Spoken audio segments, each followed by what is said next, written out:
In 2019, gaming isn't just a hobby for most people, it's a way of life, which explains why we spend so much time exploring virtual worlds for hours upon hours, whether that be to slay any foul beast that looks at us the wrong way, to complete a quest for somebody that we just met, or to walk aimlessly into the horizon and let action come to us. But then, what good's a world if the player can't feel immersed in it, or care about what's going on around them?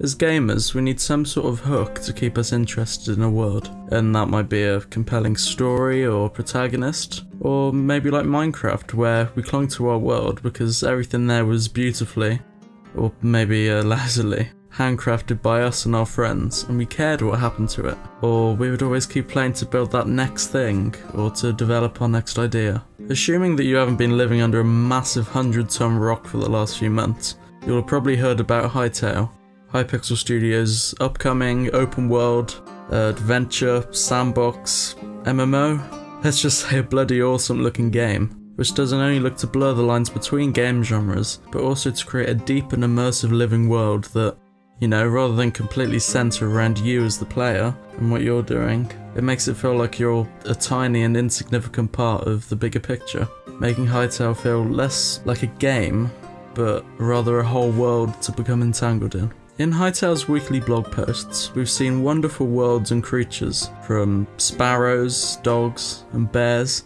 to a massive dragon, and don't forget these horrible looking things. Also, there are actual factions like the Quebecs, who look very friendly, or these not so friendly looking Trorks. This goes beyond things like a day and night cycle with a few mobs out and about in the world of Hytale. Rather, animals and enemies will have behaviours and impulses that they will act upon, as we've learned from Hytale's latest blog post update.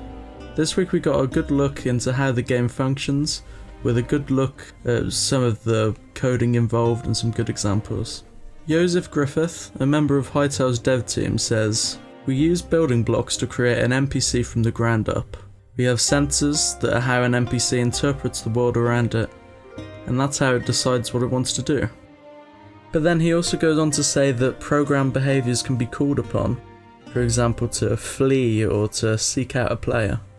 These simplified commands could be used by a player to program their own NPC, and it will provide an easier and entry-level way to code the dudes that you make. Hytale also boasts a custom model maker and big plans for modding, which I think could make Hytale more than just a game when it comes out. But on top of that, a creative platform for artists, modders and the likes to make some seriously amazing content. Put all this together and you have the infrastructure to make Hytale an amazing game, and I definitely recommend you put this one on your radar if you haven't already.